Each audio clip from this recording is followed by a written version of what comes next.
Well, hello, good evening, and welcome to episode number 100 of Fracking Nightmare. It's a little over 3 years since we first started broadcasting Fracking Nightmare. And as you can see, I'm not alone this evening. I'm joined by Mike Robinson of UK Column. So good evening, Mike. Thanks for joining me this evening. Pleasure. Well, of course, you're not normally that far away. You're normally the other side of the wall, sitting at the console there in the studio. So I think bar about one episode, you have worked on pretty much every other episode of Fracking Nightmare. Well, it's been a pleasure. Well, I couldn't have done it without you. Or, of course, the support of UK Column. So, I mean, for the viewers of Fracking Nightmare who perhaps aren't familiar with UK Column, maybe you could give us a little bit of a rundown on the work of UK Column. Well, we're an independent media organisation. We do daily news programmes now. It began as a single A4 sheet distributed in the local Plymouth area in Devonport. And then it became a newspaper. And then about 4 years ago, we started doing these video programmes. Live video programmes is really the only way to do it. To try to edit this stuff afterwards is just too much work. So do it live, mistakes and all, warts and all, and away we go. And so now you're broadcasting at lunchtime 5 days five days a week. Yes.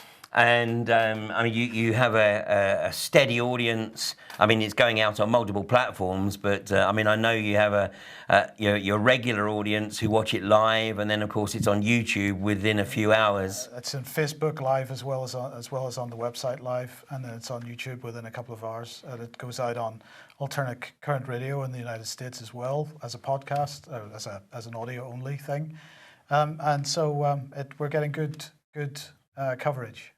Yeah. And we know that the mainstream media watches UK Column, and of course, quite often the alternative media has the leap on the mainstream because the mainstream doesn't like to put anything that it considers a little bit, shall we say, out there.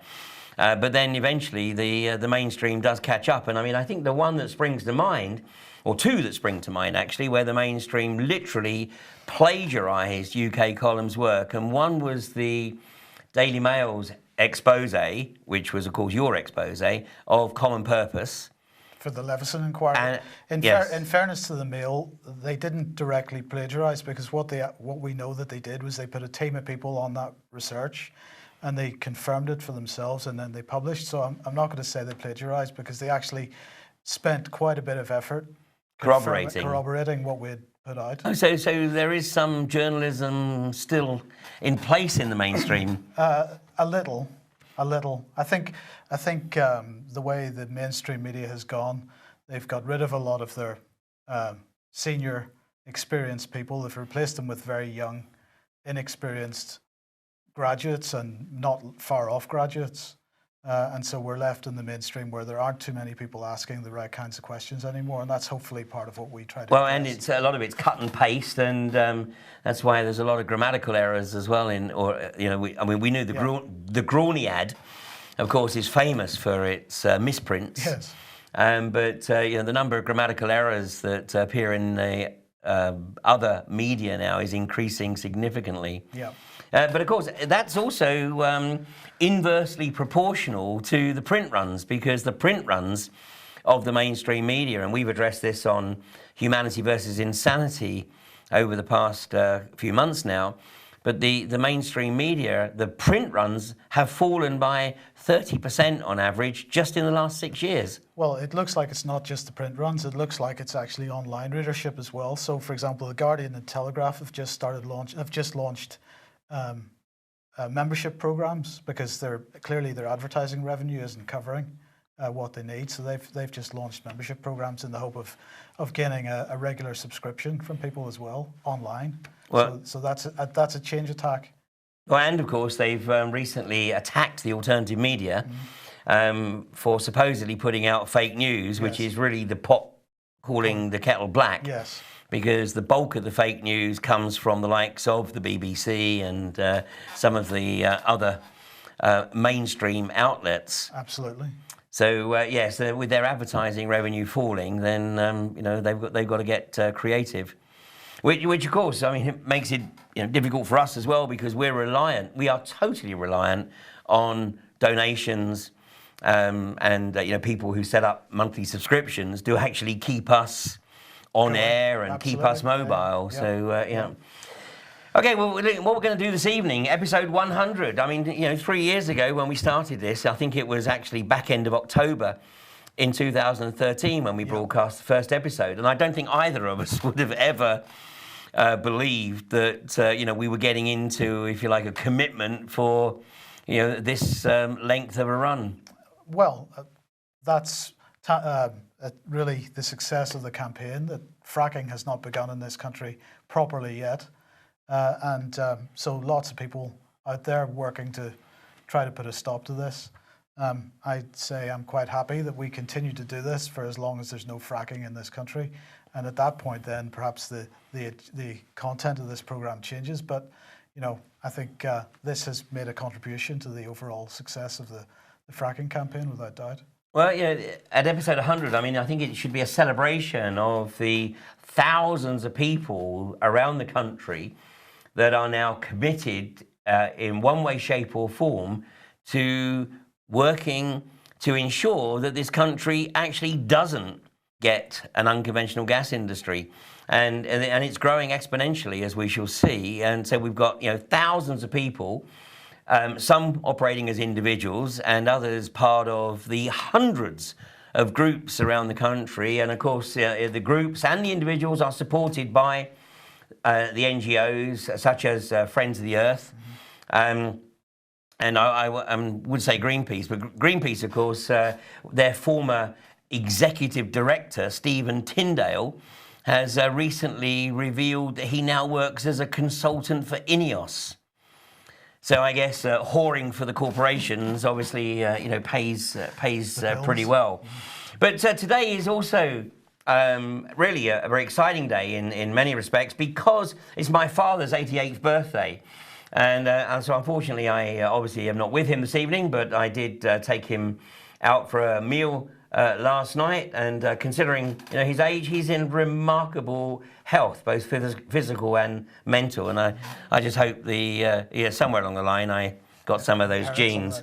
So I've got a few years to go yet. But in addition to that, it is of course a day when we've had this remarkable news that at Standing Rock, the US federal government has stated that it will not grant permission for the direct access, the Dakota Access Pipeline, to cross the river just to the north of Standing Rock. Now, the reason that this is so interesting is that today was the day when the thousands of protectors who had amassed at Standing Rock were due to be evicted by the multiple law enforcement agencies. I think there was something like 27 law enforcement agencies all congregating at Standing Rock. So this is the pipeline network that you see here across the United States, and this is the relevant section of that network, the Dakota Access Pipeline, which will actually continue eventually into Canada, up to into Alberta, where it will eventually be used to transport the product from the tar sands. So this campaign is not over by any stretch of the imagination, but it is a truly remarkable victory. It's a battle rather than winning the war, because there's no doubt that obviously the pipeline companies and the US government are going to seek out alternative routes. But what was looking like it was going to be extremely confrontational today has actually ended in a celebration and a party, really. So, Mike, I mean, this is certainly unexpected. It is. Do you think the recent highlighting of injuries of protectors over the last week or two has had anything to do with this? I'm sure it has, and I mean, we'll see that in some video footage a little bit later. But I mean, Sonia Wilansky, of course, who we talked about last week, who had her arm severely injured because she was hit by a concussion grenade. But the other toys that they were using there, rubber bullets, the sonic crowd control system, CS gas, tear gas being sprayed, pepper spray being sprayed directly at the protectors. And of course, all of this was getting global coverage. And I mean, you can imagine if that had been going on in North Korea or Russia, then the Western media would have been all over it. Yeah. But this happens in the land of the free. Something that we covered recently was the fact that NATO has now been given these less lethal weapons, and people were asking questions. Does this mean NATO is going to be getting involved in a policing role? And well, actually, this is something that was discussed at the European Union last November, a merging of policing and militarized. So we're seeing this joining together of policing and military roles.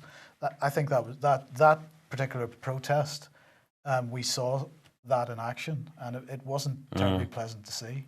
Well, indeed, and of course, we now know, of course, that the British establishment have used military personnel disguised as police, and as far back as certainly 1984, ironically, during the miners' strike, right, where recent revelations have proven that British military personnel were put into police uniforms to swell the ranks of the police, particularly in Yorkshire and around the likes of Orgreave and Nottinghamshire. So yes, we're certainly seeing, if you like, the establishment attempt to ensure its supremacy, but the sheer volume of numbers here, of course, made a massive difference. Yes. Well, part of that was due to the routing of this pipeline, because the pipeline was originally supposed to go just north of Bismarck, Bismarck being the capital city of North Dakota. But the route was changed to the south because it was considered a risk to the water supply of the population of Bismarck. So it was moved to the south, where the only risk would be to the indigenous population on the Standing Rock Reservation. And of course, this is, once again, indicative of the attitude of the corporations towards the indigenous people, who, there are exceptions, of course, but tend to live somewhat alternative lifestyles rather than jump onto the corporate payroll. Well, indeed, and of course, the federal government hasn't exactly fulfilled their treaty obligations over the decades. Well, that is certainly the truth. But I mean, there's some interesting statistics that I picked up on that this campaign. I mean, it's actually been running for 2 years. I mean, I don't think too many people are aware of that, because it's only really come into the awareness, even of the alternative media, over the last probably few months. On average, there's been 6,000 protectors. 6,000. I mean, this is of an order of magnitude like Bentley in Australia. Yes. A couple of years ago. Yeah. And the ranks were swelled, particularly this weekend, by some 2,000 vets, military veterans, and not people who treat animals. Yeah. So the military veterans, and of course these are people with, in most cases, overseas military experience. And this was starting to look like it could get very, very ugly. Right. So perhaps that had something to do with the federal government actually saying, maybe it's time to actually back off here before it turns into full-scale civil war. Yeah. Which, of course, it may well have done. So today, as I say, was supposed to be the day of eviction, but it's turned out to be a day of celebration. And once again, we often reference the Mail Online, because the Daily Mail Online website is a completely different editorial team to the print run. And actually, the Mail Online often run articles that none of the print versions of the media will touch.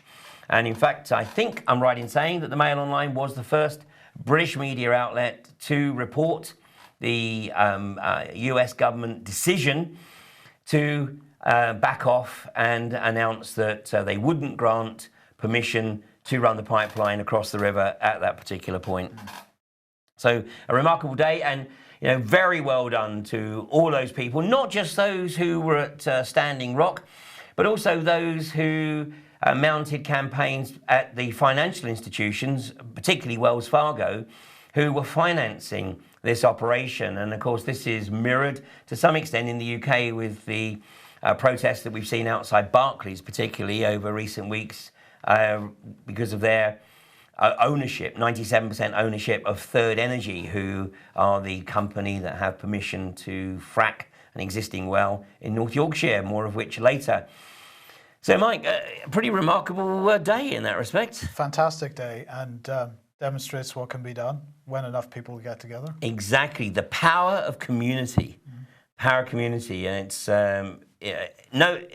no individual, no NGO, no single organisation could ever achieve this. It's this multi-pronged attack, this Hydra approach, where everybody sort of brings their own initiative and creativity and expertise to a campaign, and collectively, it's remarkably successful. Yeah, earlier you asked me what were my highlights from the 3 years of doing this, and I think the highlight for me, without question, is the way the community groups have got together, the way they're still operating. There may be arguments from time to time, but they're still there doing the business, and this is powerful. Yeah, indeed, and the industry have no idea how to deal with it, and long may that continue. Well, we're going to take a break, and during the break, we're going to look at a video, and the soundtrack to the video is another wonderful piece of work by George Nichols and his group, Sununus Rising. So take a look and listen to this.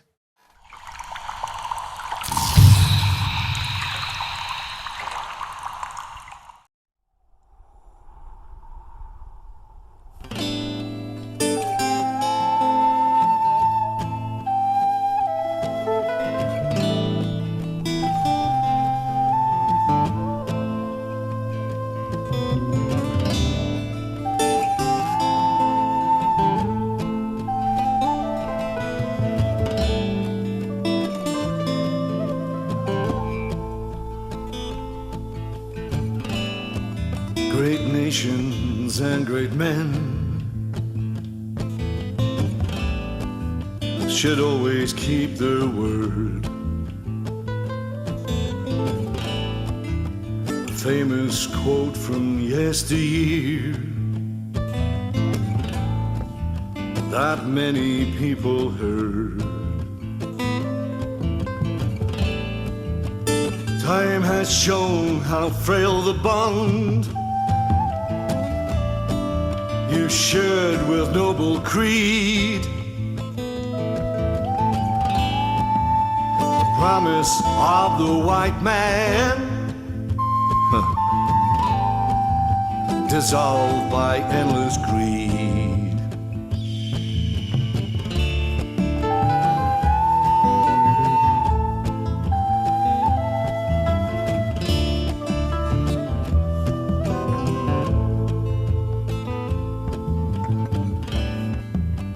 You have no shame, you have no claim,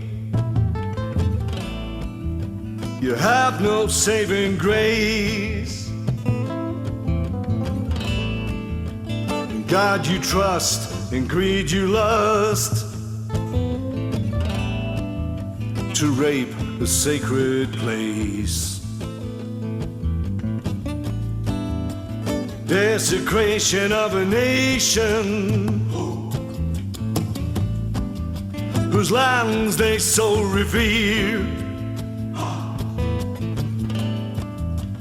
1,000 miles of pipeline, 8 million lives in fear. warriors of the rainbow. Time is drawing near, in heart and mind and spirit free. Release this world from fear.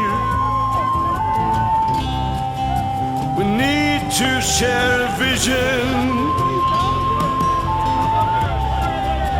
a universal plan. The freedom born through knowing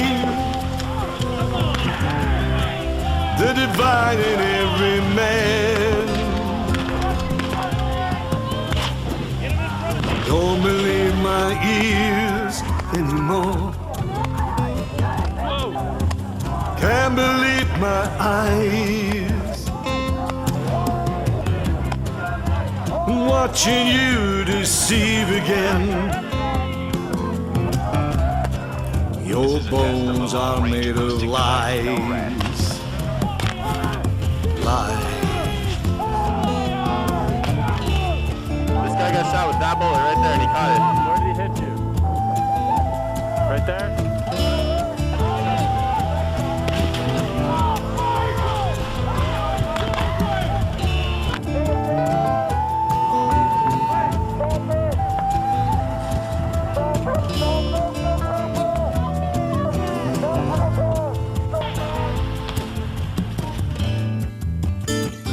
A time no long ago, when blood was shed in sand, and echoes of the ancestor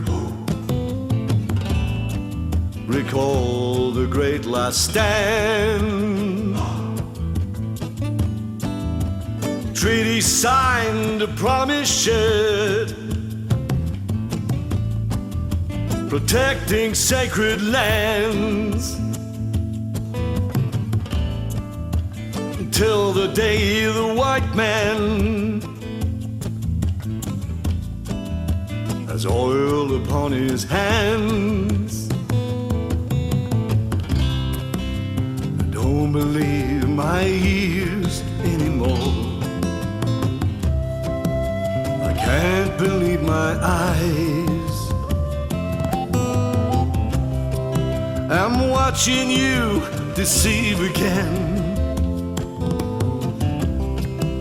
Your bones are made of lies. Your bones are made of lies.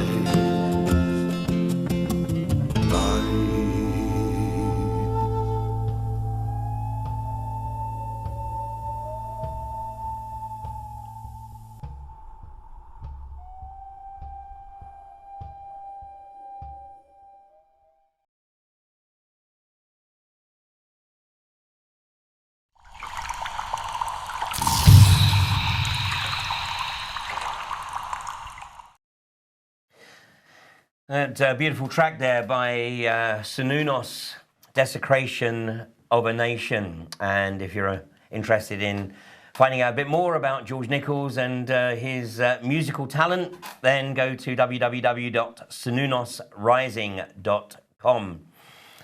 So now that's the US, and we've seen obviously with the likes of Bentley and Standing Rock, and of course Belcoo in Northern Ireland last year, how successful communities can be when they challenge the corporations by literally putting their boots on the ground.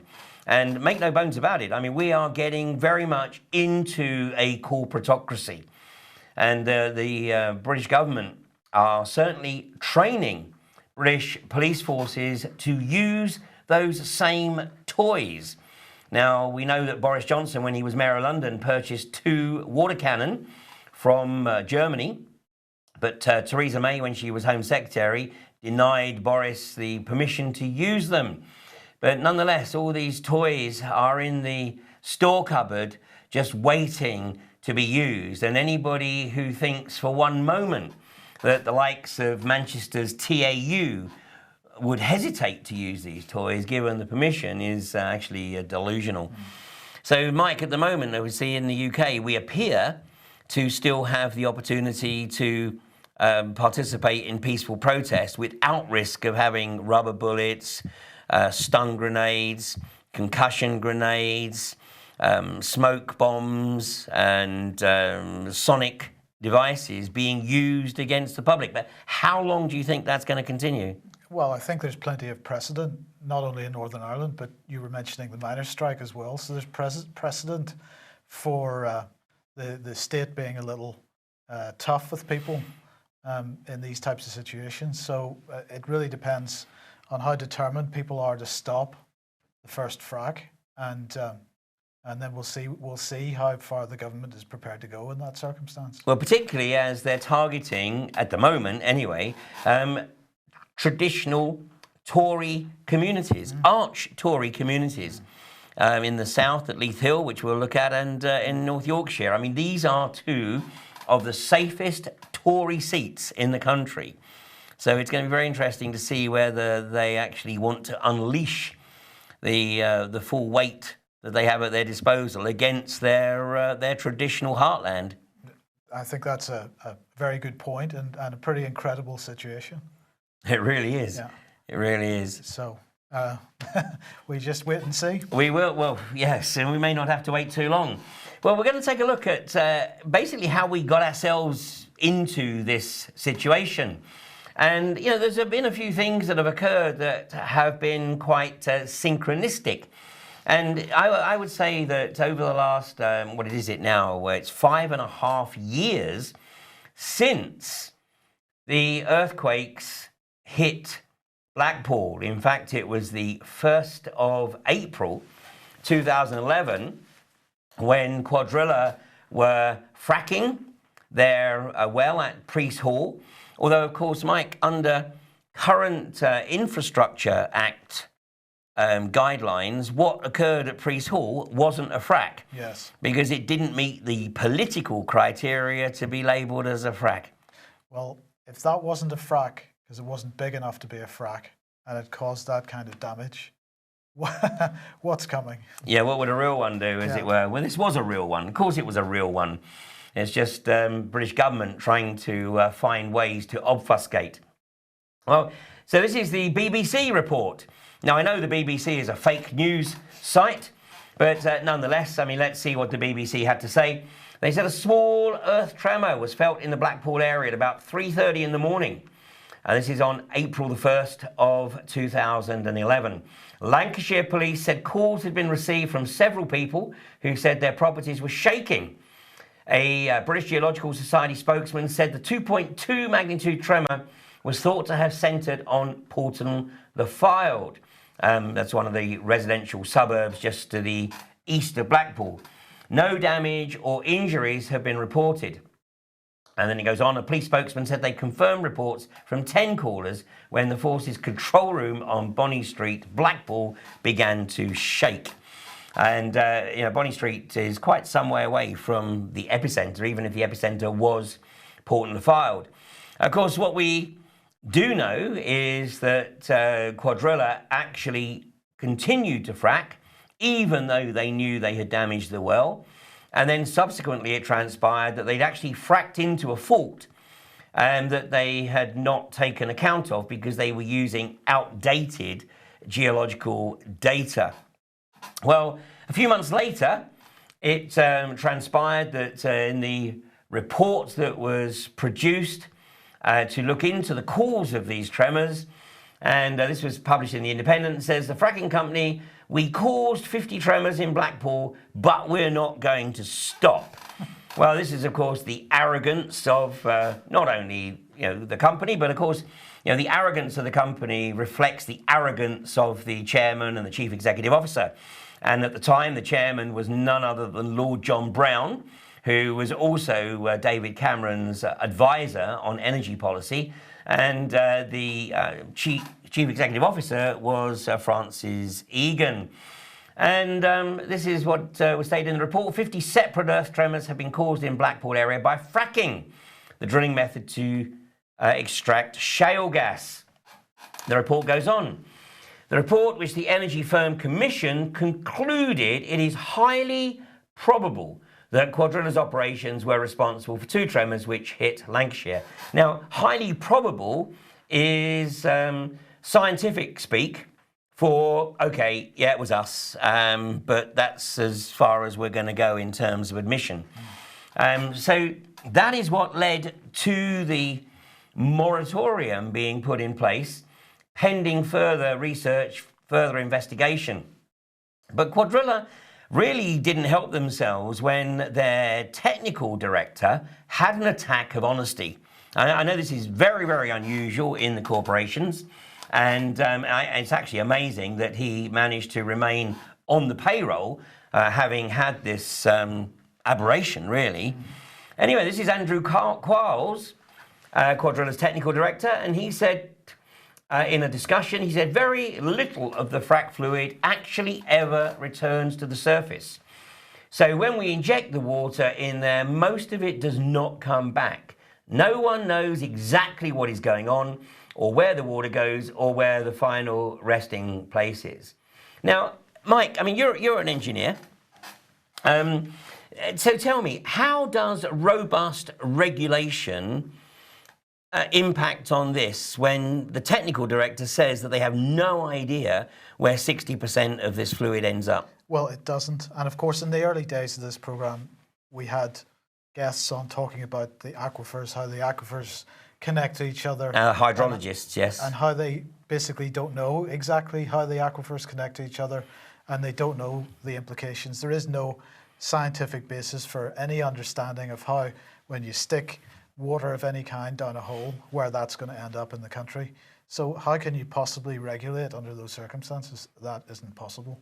So if ISIS, for example, announced that they were going to pump 4 million gallons of frac fluid into the geology, no doubt the British establishment would be all over it because it would be regarded as an act of terror. Yeah. But once the British corporatocracy gets permission to do the same thing, then it's okay. So it seems. So it seems. So the net result is exactly the same, of course, but i.e. contamination. Mm-hmm. Well, to be fair, there was a member of the British government at the time who tried to hold Cuadrilla to account. And this was none other than Charles Hendry, who was the Minister of Energy at the time. And on the 11th of May in 2012, now this is some 8 months or so after the report was published, which identified that Cuadrilla were responsible, and we're 8 months or so into the moratorium. But this is the letter that Charles Hendry wrote to Lord John Brown. Dear John, famous Dear John letters. I'm writing to you in your capacity as the current chairman of the board of Cuadrilla Resources. Now, bear in mind that Lord John Brown was also David Cameron's special advisor on energy policy. Charles Hendry continues, you will be aware that my department is concerned that Cuadrilla failed to recognise the significance of the casing deformation experienced in the Earth Tremor triggered by fracking operations on the 1st of April 2011. So much so that the company did not report it to my officials in contemporary discussions as to the possible cause of the tremor and the possibility that it might be linked to the fracking.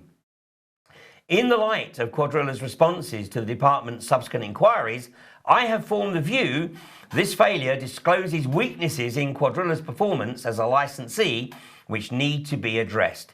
I would like to discuss these matters with you, your Chief Executive Officer, Francis Egan, and the board representative of AJ Lucas, one of Cuadrilla's major investors, as soon as may be convenient, to hear what improvements you might propose to address these concerns and how these might best be implemented. Perhaps your office could contact my diary manager to arrange a suitable date.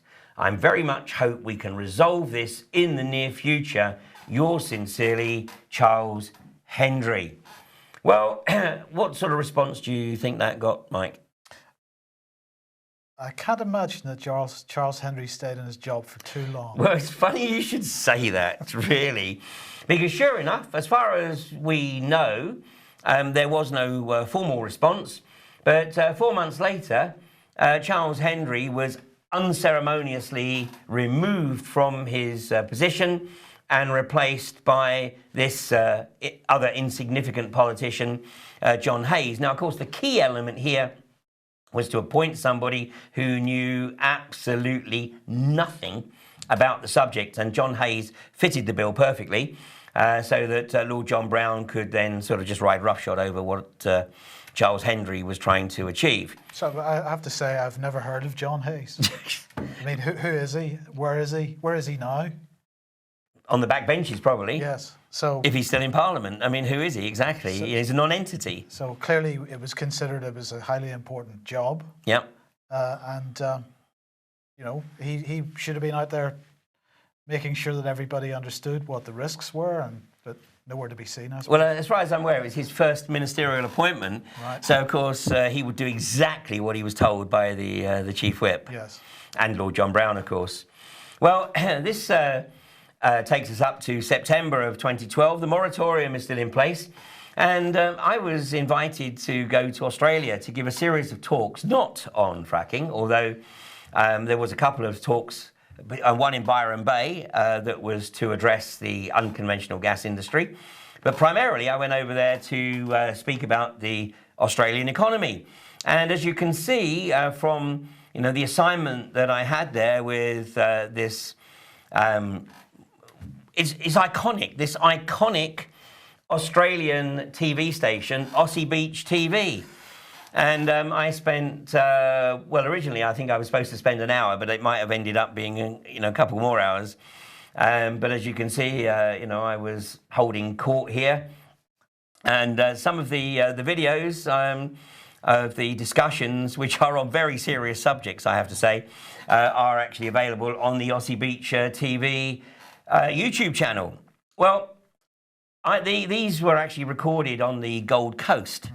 And after I had recorded these interviews on the Gold Coast, I took a trip into the gas fields of southern Queensland. Now, that was my first visit to the gas fields of southern Queensland, and I was pretty horrified by what I saw. Did you know, did you have an idea of what you were going to see? Yeah, I had an idea, of course, which is why I was going there. Yeah. And, my guides were obviously showing me around, and I wasn't bragging, but I made the observation that, thank goodness we had a moratorium in place in the UK, and God forbid that this abomination that has blighted southern Queensland should ever manifest in our country, because obviously Queensland, people don't realise this, but Queensland is 7 times the size of the UK. But the area of southern Queensland that's been targeted by the unconventional gas industry is about the size of the UK. Much lower population density. Oh, much lower population density. I mean, I think it's less than 1/100th of the population density. So imagine my shock when I landed, and literally about 3 days after I landed from the trip out to Australia and New Zealand, the British government announced that it was lifting the moratorium. And having literally just come from the gas fields and feeling a little guilty almost that I'd made this observation that, thank goodness we had a moratorium in place. So I reflected on this and thought, well, we have to do something. So I cancelled all the plans I had for 2013 and put a tour in place, because at the time we had Edge Media, Sky Channel 200. Yes. And I was putting out a lot of material on Sky Channel 200. And so I put a tour together, 63 dates around the country. But before I started that tour, I went to meet with this man, Francis Egan. He looks a lot older. I mean, we're all 4 years older, or nearly 4 years older since then, but he seems to have aged a lot more than we. But this is the Chief Executive Officer, and this is what he said when the moratorium was lifted. He said, "The country is running out of gas. Our choice would be to develop our own shale gas resources." Well, I went to meet with him. It was an open evening at a caravan park in Blackpool.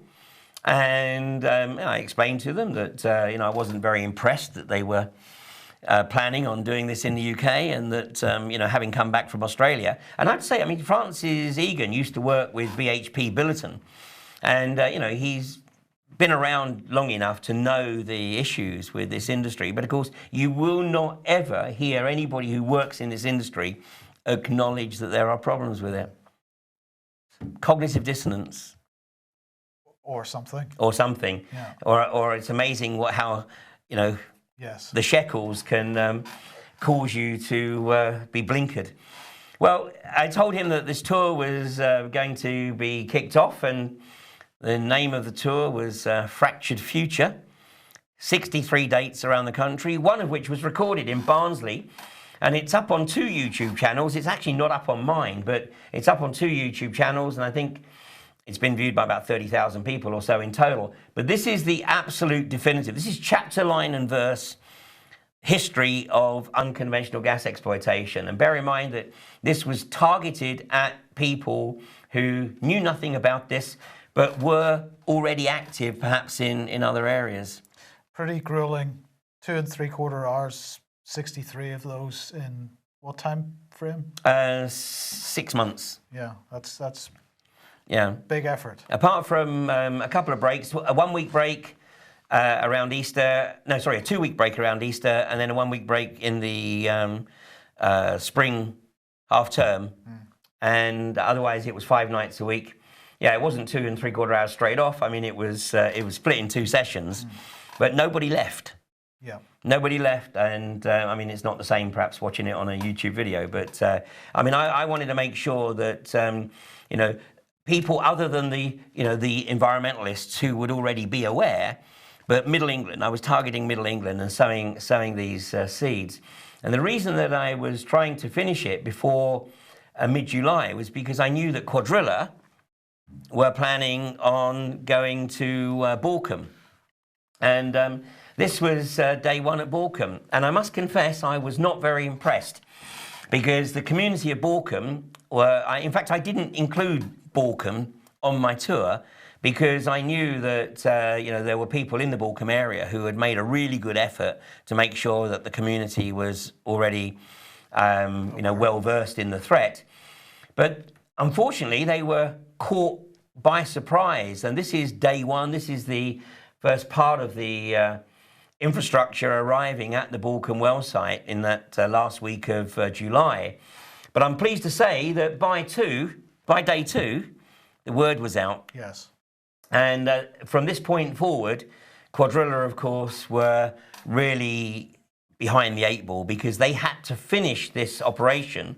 And it was an existing well, and their intention was to run a flow test, so a mini frack, to establish the potential productivity of the well. But there was a problem with this truck. For some reason, the brakes failed right outside the entrance there, blocking the entrance for about 5 hours or so. And that seemed to be the way of things for the next 12 weeks or so. That's actually the well site at Borkum. And I'm going to show a little video, I think, because this was really the first time that we had seen the British police deal with such a persistent protest. And this was really the advent of the protection community in the UK. So take a look at this.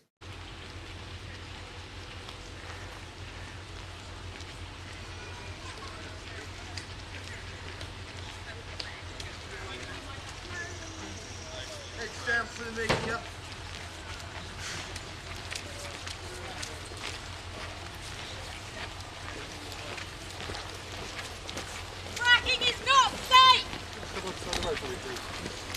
Fracking needs to be banned! We don't want our water poisoned!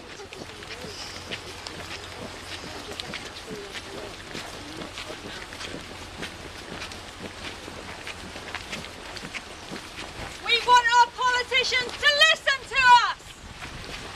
Thank you very much, ladies and gentlemen. Very good pace.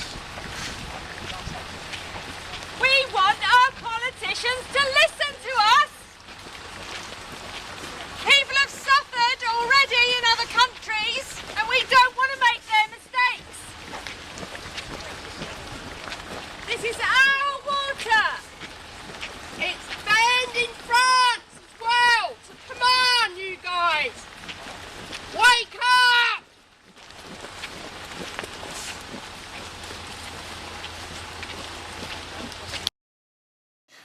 So is it fair to say, Ian, that this is the first indication that you had that the police were there to protect the corporate interest? So the police, they're ringing the truck as it goes down the road. They're making sure that nobody can get near that truck, and they're making sure that the protectors are moved along as quickly as possible. Is that the first indication that you had? Exactly. I mean, to be frank, this was the first time I had ever been this close to this kind of action. And so it was a learning experience for me. But yeah, to see the police behaving and deployed as corporate enforcement officers was really quite shocking. Because that's the key point. The police should be there to keep the peace and nothing else, but they're actually enforcing corporate policy, which is that truck goes down the road. Exactly. And that's out with their scope, out with their they're acting beyond authority, perhaps as a... Yeah, indeed. Well, and of course, interestingly, in Poland, the police did exactly that. They simply said they were not going to get involved. They were there simply to keep the peace. It was up to the government to resolve the issue and achieve the social license, which of course they never did, which is why all the companies are basically pulled out of Poland now, because there is no social license. And there is no social license here. But I mean, what you saw there actually was relatively calm. And I mean, obviously there were occasions when things got out of hand, when the police got out of hand. And some of the arrests, some of the snatch arrests that they performed were shocking, truly shocking. But I mean, this is perhaps the picture that, or the incident that shocked me the most. And on this particular occasion, I mean, I was filming during the Borkum campaign. And on this particular day, I had been speaking to the inspector who was the bronze commander at Borkum that day. And when I saw this, I actually went over to him and I said, this is outrageous. I said, this is nothing but intimidation. I mean, look at them. They're actually carrying the helmets. So they're walking the trucks down, but carrying the helmets so that in the event of anything becoming anything other than peaceful, they are already tooled up. And I said to the inspector, you know, when, in all the time that you've been here, because he'd been there quite a few days, when have you seen any of the protectors behave in such a way that warrants this kind of intimidation? And actually, after this walking down, they all went inside the gate into the entrance of the Cuadrilla well site, and they actually got rid of all the body armour. Right. But this was, yeah, pure intimidation. But yes, if ever you wanted, you know, prima facie evidence that this is a corporate enforcement operation, this is it. Yeah. So this actually was very successful in many respects, because Cuadrilla only had planning permission until the 28th of September, and they ran out of time. So they were not able to frack at Borkum. And then almost immediately after Borkum, we established that iGas were not being totally transparent about their objectives. Or actually, let me be more frank. They were lying their asses off, right, because they were claiming that they had no intention of accessing the shale at Barton Moss. And so they were telling everybody at their exhibition that they were just simply targeting the coal measures to extract the coal bed methane. But all of the diagrams showed that they were looking to drill a well 10,000 feet. Now, you know, you don't drill an extra 5,000 feet into unconventional geology unless you have an intention of ultimately accessing the resources. Yeah. So Barton Moss obviously was a legitimate target. And Barton Moss was, you know, very testing, because this is the early days, very much the early days of the camp at Barton Moss, right on the edge of Manchester. And there were gale-forced winds coming in from the west, and as you can see, this was the organic compost loos that had been donated at Borkum, and as you can see, they're looking somewhat worse for wear there. Yes. So it was, you know, it was pretty tough going there, but the numbers grew.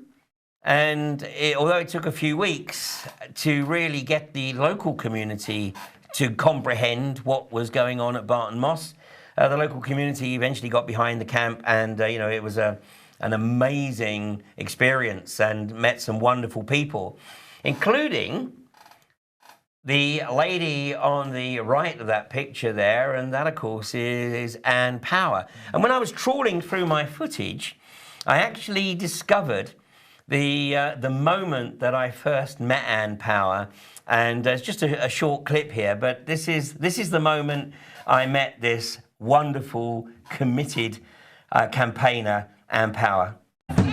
Okay, you're from the local area? Yeah, well, Chorlton, not Eccles. Chorlton, okay. Yeah, and what brought you down here today? I've been coming every day to support the campus. Fantastic. What is your name? Ann Ann. Power. Ann, okay. And so when did you first become aware of the issues revolving around iGas? The issues months and months and months ago. The Green Party have been fighting this issue for several years before other people had really heard about it. There was a guy in Blackpool doing a lot of research on our behalf. We've been trying to promote. We're actually the only political party that does have a stance on fracking. Well, the others have a stance, but it's pro. Well, yeah, you're quite right. Sorry, that's right. Yes. We're the only ones who are specifically against it, totally against it. Yeah, and people keep talking about the planet. The planet will survive, but mankind might not. That's the difference. Indeed. That's the real problem. Yeah, without water, we've got a bit of a problem. Yes, yes, and the pollution of water that this is going to cause, inevitably there are going to be spillages. But the use of water for all that, pollution, shocking. Yeah, so that's why I'm here. Yeah. I've forgotten the question. Right, you're good. Sorry, I was keeping half an ear I because know, they're about you to need read to- the notice you need there. to know what's But thanks going so on. much for coming down anyway, and your support is much appreciated. Good. I would like to speak and say something, actually. So now, you've never met Ann, of course, Mike, but you've seen plenty of footage of Ann over the last 3 years or so. She's one inspirational lady, huh? Amazing, and it is incredible how the people that are really pushing forward with this are of a certain age, it seems. I don't know why younger people aren't getting involved in the campaigns. Used to be that it was young people that were, swampy, and all the people that went out in the old days, they were relatively young. But now it seems to be people our age or older that are actively campaigning, and they seem to have unbelievable amounts of energy. Well, I mean, I have to say that there are people of all ages, obviously, who are part of the anti-fracking community. But you are right. If you looked at the dominant age group, then the demographic is that it would be certainly 50 plus. And of course, as we shall see, and we have seen in recent episodes, this age group, plus the fact that many of them are retirees with professional backgrounds, and they are the police and the company's worst nightmare because they just don't want them arrested. Yeah. Because that might actually inspire other people to take a look at what's really going on. Yes. Well, particularly if anything untoward happens to somebody in that age bracket, that's going to really waken up, and the younger generation. Oh, absolutely. I mean, can you imagine? I mean, even if Ann Power was tripped accidentally, but because she was caught up in the melee of trying to get the trucks into the site, I mean, all hell would break loose. Outrage, yeah. Not in a physical sense, but in terms of publicity. Yes. And the industry and the government know very well that the anti-fracking community absolutely dominate social media. They have absolutely no answer to us. No. As much as they might like to try. Yes. Although of course, they've, like I said earlier, they have actually employed Stephen Tyndale, I think, in the hope that they might get some insights, but, good luck with that. They can't employ enough people to deal with what's going on in social No, they can't. media. So they're going to be left with one choice, and that's to shut it down. If they shut it down, or they try to shut it down, what's the public reaction going to be to that? So whatever way they turn, they can't win. They can't shut social media because so much of the British economy today depends on social media. Absolutely. And now that Facebook are opening up so that shopping carts can be linked directly into Facebook, there's no possibility. So, we know we have the advantage. We have a massive advantage over the government and the industry. They're on the back foot, and I don't know why they just don't give up and go home now, but apparently they want to play it out. Yep.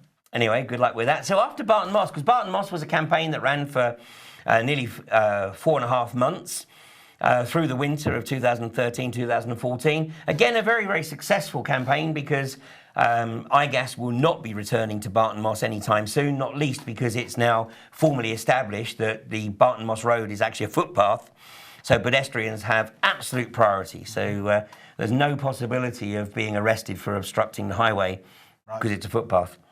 So anyway, after Barton Moss, we then went to Crawberry Hill. And of course, this is that prime piece of real estate that I had some investment in. Although you know, I defaulted on this particular mortgage, and you know, Rathlin are probably still wondering where all that disappeared to. But anyway, but as we discussed just 2 weeks ago on episode 89, where John and Val Marga were my guests, this was absolutely the epitome of the power of community.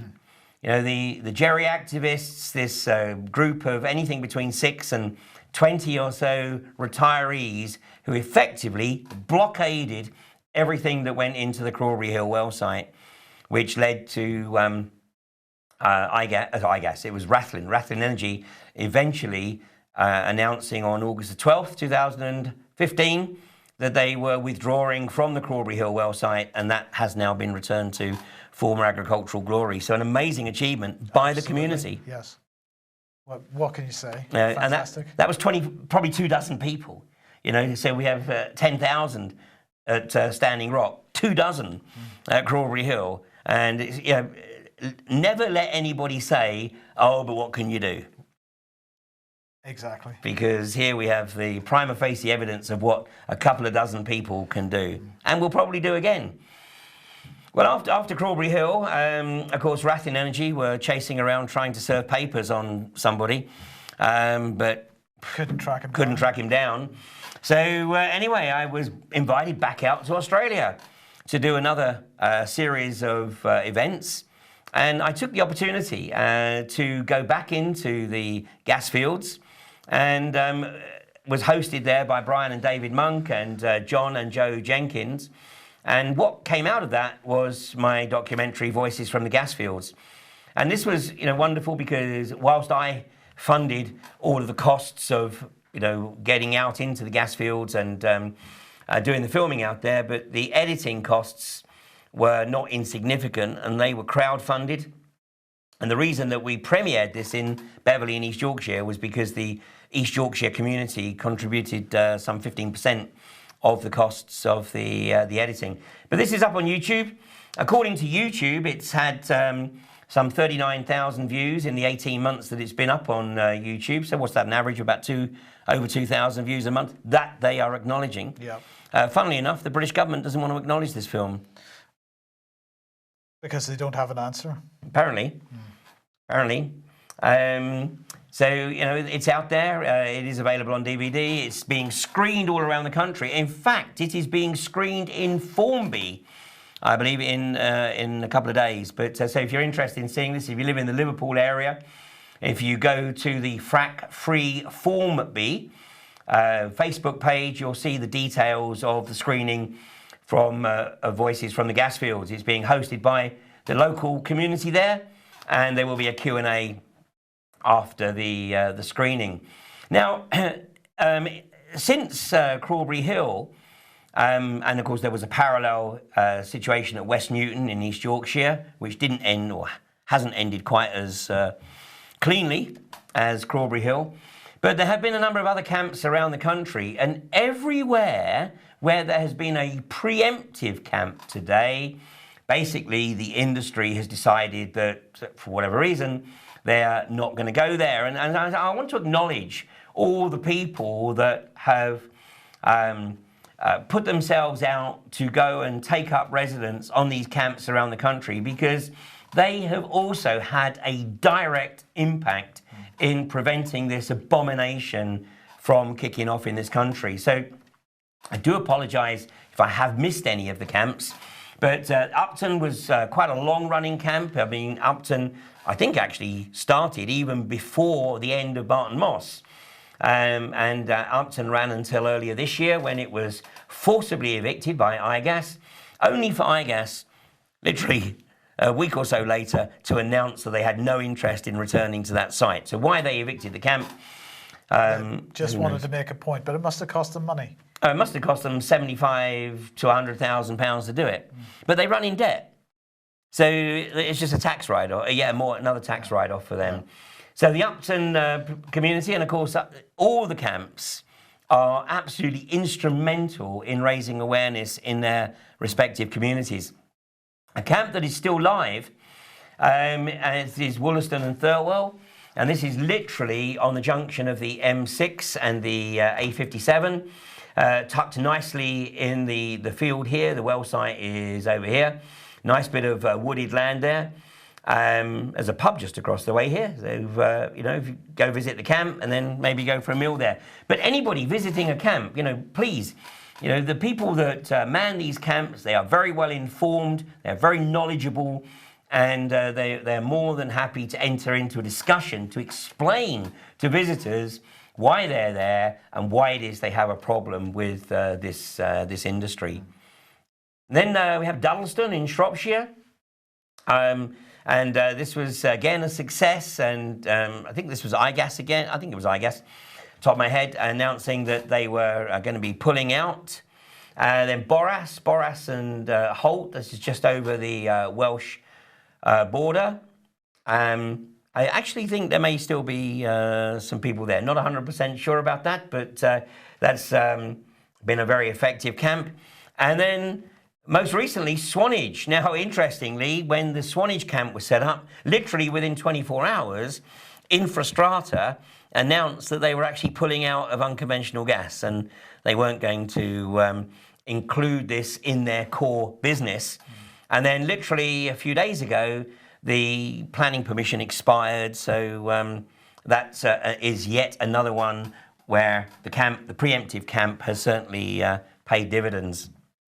So the sort of the more speculative companies running away as quickly as possible, the ones that are left behind are the ones with real determination. It's real determination. Although what's interesting, because iGas are in a world of financial hurt, they've had to have a series of meetings with their bondholders, and in fact some of the bondholders are now understandably getting quite aggressive and encouraging, and I'm using that term loosely, iGas to sell off some of their existing revenue-generating business, which means that they'll be even more speculative. Wow. So this is a very interesting tactic here. This doesn't sound like good business sense. No. You sell the revenue-generating stuff for something which is only going to cause pain to their company, because they're going to have to deal with this for as long as people are prepared to stand up in front of them. Absolutely. I mean, it's like, you're generating some money, which at least is giving you a little bit of income, but you still can't pay your debts. You still can't pay the people that you've borrowed money from. So then they come along and say, well, I'm sorry, we've given you enough time, so you're going to have to sell that piece of the business to me that's actually generating revenue. Right. So, who knows? Maybe some of the bondholders actually are part of the anti-fracking community. Because they're certainly putting iGas under pressure, a lot of pressure, as we'll see when we look at their stock price a little later. So then we're going to come to Cold Harbour. Now, this is very much my home territory. Of course, I'm born and raised in Surrey, just a few miles to the north of here in Epsom. I went to school in Sutton, and Cold Harbour has always had a special place for me, because when I was very young, before we had a car, it was a real treat to have a day out on the bus. We used to get the bus to Dorking and then get the little bus that went up from Dorking to this beautiful village of Cold Harbour. And then from Cold Harbour, we would take a walk to the top of Leith Hill. This is one of the highest points in the south east of England. I think the hill is 965 feet and the tower takes it to just over 1,000. Now, Europa have been threatening to drill on Leith Hill for, I think, close on 9 years. And basically, it's been just the local community in Cold Harbour that have been resisting. But for varying reasons, over the last 5 weeks, things have really come together. And the community all around Leith Hill: Dorking, Abinger, Gomshall, Shear, Capel, Ockley, Leatherhead, Horsham. I mean, I met people from all of these communities at the weekend, and this is a shot I took from the top of Leith Hill Tower. As you can see, it was a beautiful day. And this is the some of the gathered body there in the shape of the heart. This is the campaign, We Love Leith Hill. Look at that beautiful scenery. That's actually looking over to the northwest, I think, there. Beautiful, beautiful scenery. You know, ancient woodland. This is an area of outstanding natural beauty. You know, and these are just some of the shots from the from walking down the hill back towards Cold Harbour. This is actually very near to the well site, and this is the lane.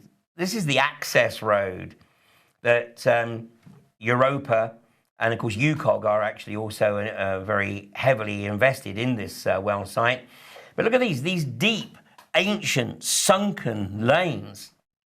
You cannot imagine a convoy, you know, with a rig and 70-odd plus trucks coming up there, let alone, and that's even not taking into account the fact they've got to build a pad first. Some of those trees must be overhanging, which means they're going to have to remove those as well. Well, they cannot. I mean, bear in mind, that's a good point, Mike, because at Barton Moss, of course, the trees overhanging the road were removed so that protectors couldn't use the trees to access the tops of the trucks.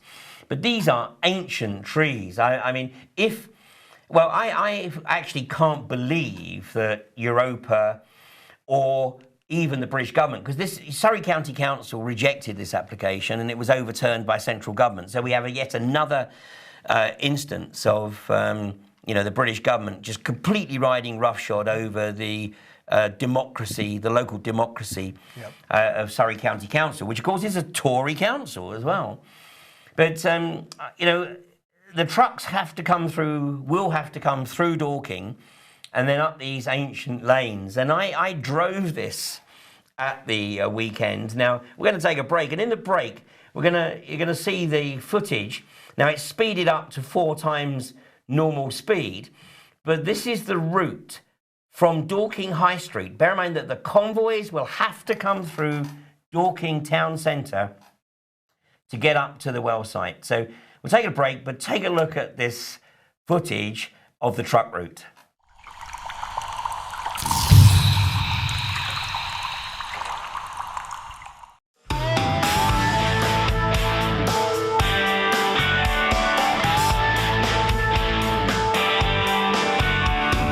Lesson 1, load your gun, drill the land till kingdom come. Lesson 2, grease some wheels, gas and sexy, spin a deal. Lesson 3, something leaks, poison water, spread disease. Did you think we'd stand by and let you do it? No! Did you think we'd stand by and let you do it? No! No! Fracking way! No! Fracking way! Get your dirty mitts up! Pack up! Go away! No! Fracking way! No! Fracking way! We ain't gonna move! We ain't gonna sway! You're asking, so I tell you, mate. No! Fracking way! No way! Make a banner, cause a scene. Tell these fools just what it means. Get off your butt, raise your voice. Tell these fools you ain't got no choice. Yeah, are we gonna stand by and let them do it? No! Are we gonna stand by and let them do it? No! No fracking way! No fracking way! Greedy money is the game! We ain't gonna play! No fracking way! No fracking way! Take your gravy train! Go back where you came! Get out of my face! Get off my place! No fracking.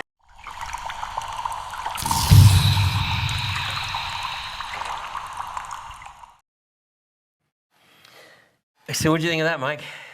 Well, as I said, the first thing they're going to have to do is close that road completely, because any oncoming traffic, it isn't going to be possible. So they're going to have to close the road. They're going to have to clear a lot of the trees that are in the bank and all the overhanging trees. That it just doesn't look possible to me. Well, and if they did try and run the convoy through Dorking, I think that Dorking would literally be in revolt. Yes. I mean, I think that the local MP would find that he's got people banging on his door, demanding his resignation, and of course that's not even getting up to the camp, because the camp is on the designated site, and this is another 400 yards into the forest. It's a bridleway. It's gated off, so obviously it's access to pedestrians and horses. But this is the area. I mean, just imagine this being converted from this to this. I mean, it doesn't bear thinking about, does it? So what do you think they're up to here? What can they possibly? Because this is not a practical proposition. So what's going through their minds at this point? Well, first of all, I think this is quite probably yet another preemptive camp that will succeed in being in position and therefore preventing the company from gaining any sensible access. But I think what's happened here, might call it a hunch, but this is an area of outstanding natural beauty in an ancient woodland forest that Surrey County Council denied Europa permission to drill, overruled by central government. I think what this is, it's a precedent. Because if you can establish a precedent to drill here, you can establish a precedent to drill anywhere. And I think this will be used as a precedent to ensure that the companies get the permissions that they seek to literally establish their grid of unconventional wells right across the Weald. So, the people of Surrey really need to take note here, because, I mean, this abomination and all the associated truck movements. I mean, the people of Dorking and Cold Harbour, I am sure at this point, would literally descend into rebellion. So the Chief Executive Officer of Europa is Hugh Mackay. So, Mr. Mackay, I think you're on to a loser here, and all your blagging about wanting to start pad construction in late 2016. Well, we know that's not going to happen. Well, early 2017, I don't think so. And, we know that Europa's primary interest is in Wressle in Lincolnshire, and also, of course, UCOG at Horse Hill.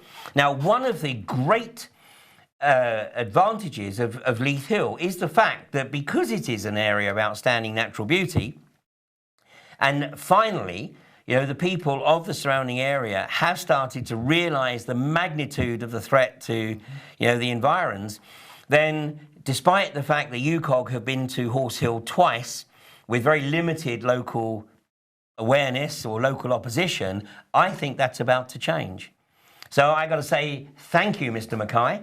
Thank you for targeting Leith Hill, because I think what you've done is you've given the anti-fracking community the catalyst that it needed to get the population in the southeast of England motivated to take a look for themselves at this abomination that you want to unleash upon them.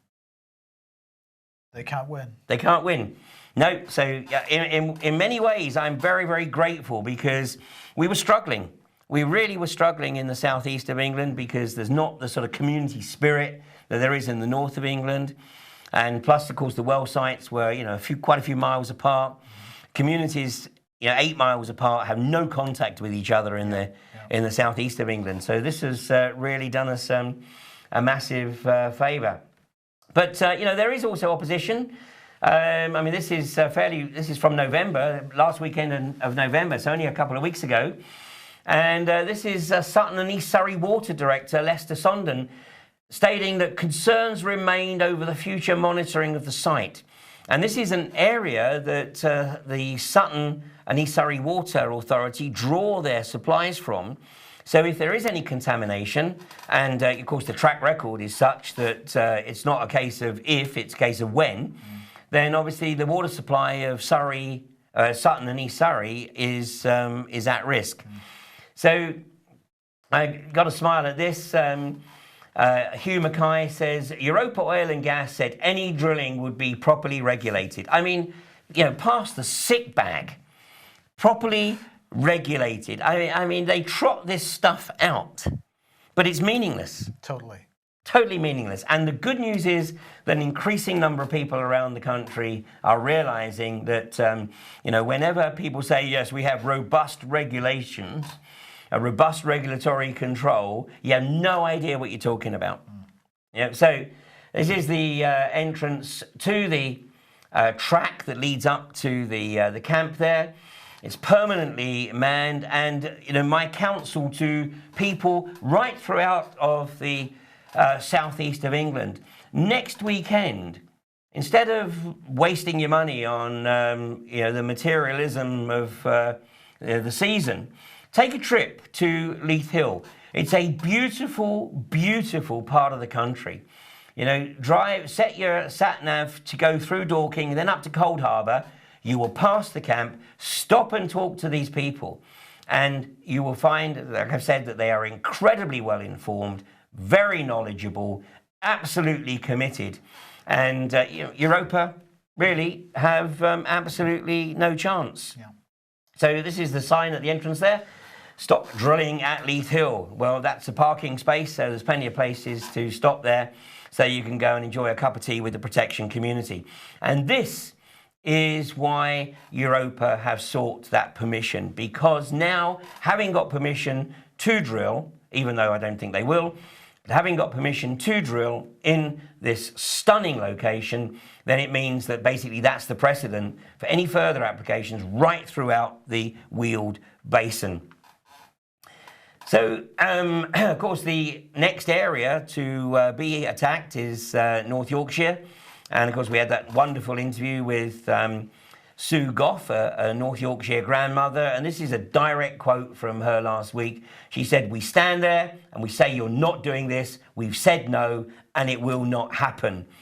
And, the beauty of North Yorkshire is that because the whole of the county is under attack, it's not just one location like Leith Hill or Horse Hill or Brockham, the whole of the county. So people throughout the whole of North and East and South Yorkshire know that if this gets a foothold in Kirkby Misperton, then the risk is that basically the likes of Cuadrilla and Ineos will be submitting their own applications in the not too distant future. I mean, this is outrageous, Mike.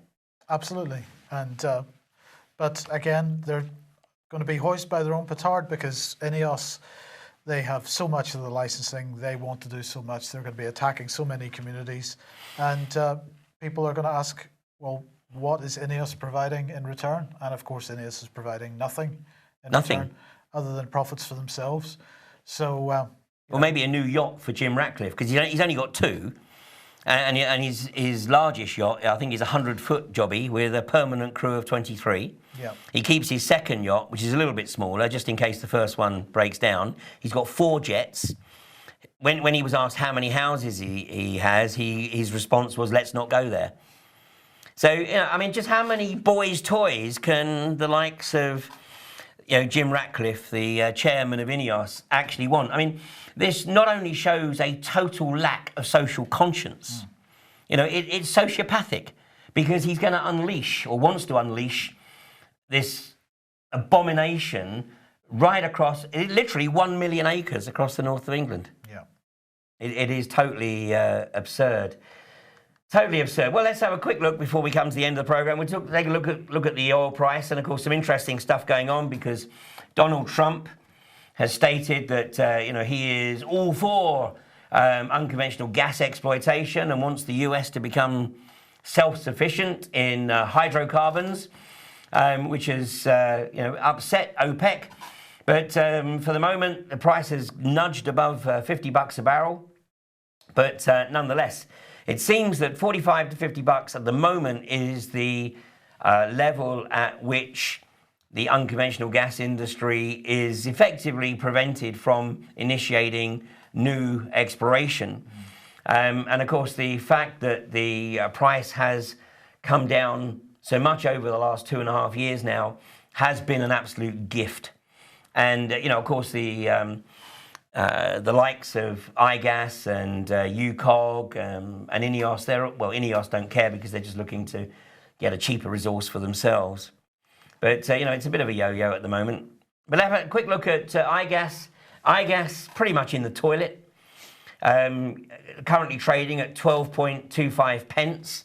You know, really struggling to stay afloat, and of course being forced to probably sell off its actual remaining producing assets. UKOG, you know, interestingly, it's still 3 times above what it was at the beginning of last year, when it was barely half a penny, but it's now 1.45 pence. But no doubt David Lenegas will be bought out of Monaco and off his yacht to blag that actually the Gatwick gusher is going to be a double gusher, anything to lift the stock price there. And Europa, well, Europa have a bit more perhaps substance, because I think Europa's real interests are actually in the deep waters off the coast of Ireland. And that I think has perhaps more longer term potential and less likelihood, not that I'm advocating it, but less likelihood of a rebellion by the community. Well, I mean, you know, none of those stocks are moving too much. The prices aren't changing too much. 0% change on the day. So, yeah. So they're not exactly trading huge quantities. Nobody's interested. No, and certainly the institutional investors are not interested. I mean, it's the boiler rooms, it's the bucket shops, yeah. the mug punters, yeah. You know, targeting the retirees. You know, hey, have I got a deal for you? How much you got? 2,000. You know, I mean, go watch a Leonardo DiCaprio movie, Wolf of Wall Street, yeah. and you see the type of places that pump out or try and sell these stocks to make the likes of David Lenegas and Sanderson and co their quick buck. Yeah. I mean, these guys are very, very well paid. They pay themselves handsomely off the back of the mug punter. If you or I tried to do something like that, it would be fraud. Prison. But these guys, yeah, part of the corporatocracy. Yeah.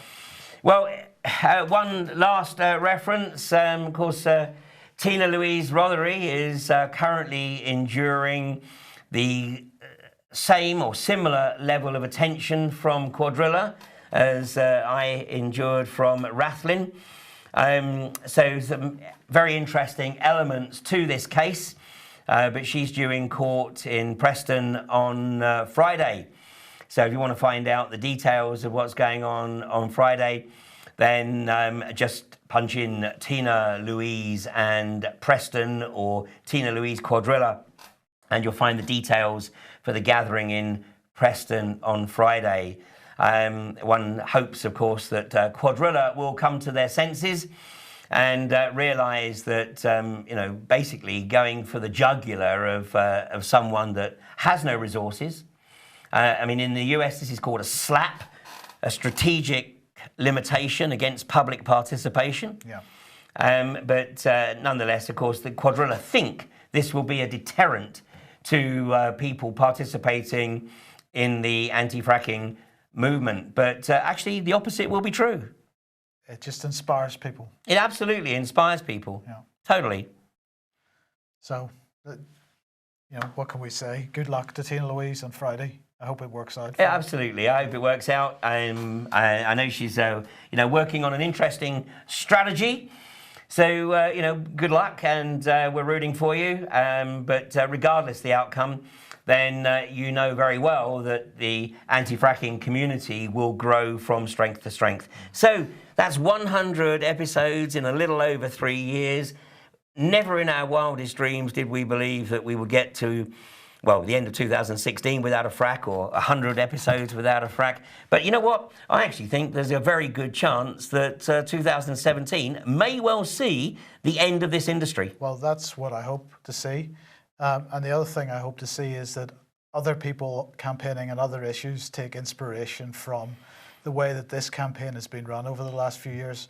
I would love to see these types of groups campaigning on the NHS, on military matters, on a whole host of different finance, a whole host of different issues that we're facing at the moment. And I think the fracking community sets an example for everybody. Absolutely, it does. I mean, the power of community.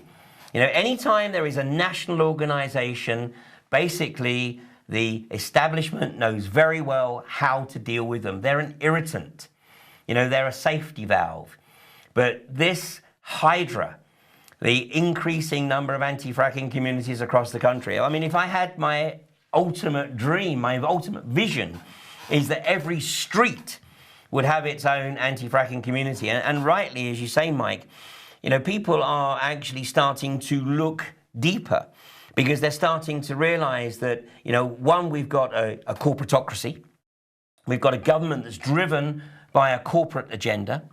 And then people start to look at the fraud behind that corporate agenda, and they start to look at the financial fraud. And now we've got more people starting to look at the legal fraud. And of course, for a lot of people, it's like, oh, you know, it's too much for them. But little by little, people are starting to realise that everything they thought they knew is actually wrong. Yeah, yeah. And of course, there's lots of people in the country. People can stick with what they're comfortable with and still have a massive contribution to make. Yeah. So. And the one golden rule to follow is focus on what we agree on. You know, because within the anti-fracking community, we cover all parts of the community. We cover every single demographic there is, every single age range, every political leaning, every religious and philosophical and spiritual view. So there may not be very much beyond that single issue that people agree on. And what the establishment rely on is people being divided due to their differences. Once people start to recognize that actually, you know what, we can focus on what we agree on and we can be enormously powerful. Maybe not in the ways that the establishment perceives power, but in a way that is evolving. What we've seen at Belcoo, what we've seen at Bentley, what we've seen just earlier today at Standing Rock bodes very well. I think, you know, we are in a period of very significant change. And in fact, you know what? I feel those winds of change. I feel them on my back. Absolutely. And these people in government and corporations, they think they have power. They have no power. The power is with the people. It always will be. It always was. And it's just a matter of recognising it. Well, Theresa May has said that Britain is ruled by consent. Well, let it be known that you do not have our consent on many, many things, and you certainly do not have the consent to unleash the abomination of the unconventional gas industry on this country. Absolutely. Because, you know, there's no more to say. No, that's pretty much about it. And, you know, collectively, we have all the power that we need. Individually, we do whatever it is that we can do within whatever time and resources that we have. And of course, that's always a limiting factor, unfortunately. You know, the establishment and the corporations, they appear to have all the financial resources that they need. What they lack is all the non-material resources, all the commitment and the passion. And as I told Third Energy at a meeting of North York's Moors Planning Committee, passion trumps payroll any day of the week. Yeah. So, Mike, thank you very much for everything you've done to support me over the last 99 episodes. And thank you for joining me this side of the camera for episode 100. My pleasure. Okay, well, thanks very much. And this is the last episode of Fracking Nightmare for 2016. We will, of course, end 2016 frack-free in the UK. And here's to the continued growth of the anti-fracking community in the UK and to the final demise of the unconventional gas industry in the UK in 2017. Thank you and good night.